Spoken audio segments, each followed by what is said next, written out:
right, number 15. What is the set of all solution to the equation x square root of x plus 2 equal to negative x?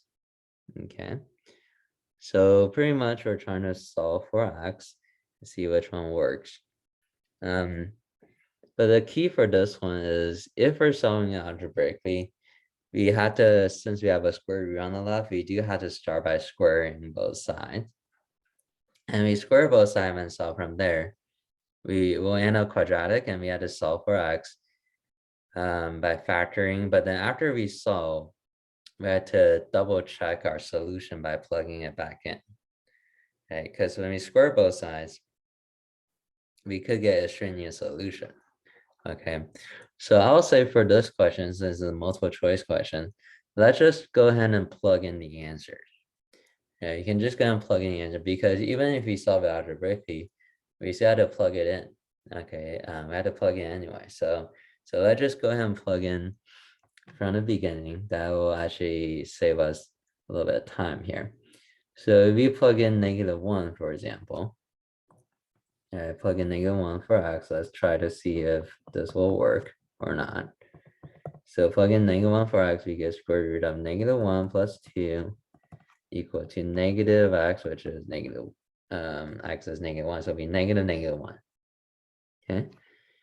Well, what's -1? The two and negative will cancel, right? So it's equal to +1. On the left side, we get square root of -1 plus 2. Underneath, we get +1. Okay, get square root of 1 equal to 1. We get square root of 1 just 1, right? So 1 equal to 1, so that works. Okay, so -1 is a correct solution. That means we can eliminate C and D. Okay, can eliminate C and D. But between A or B, we still have to try 2, right? So let's try plugging in 2. We'll get 2 plus 2 under square root equal to negative x, which is again is 2. And you got -2. So if we try this, and on the left side we have square root of 4, -2. Well, that works. Square root of 4 is +2, right? And that's unfortunately not equal to -2. All right, so the +2 actually doesn't work. All right, so we can eliminate A, which means -1 is our only solution. Okay.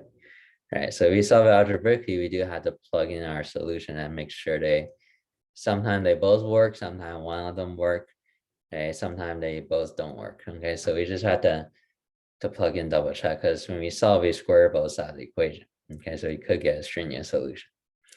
All right, so for number 15, our final answer is letter B.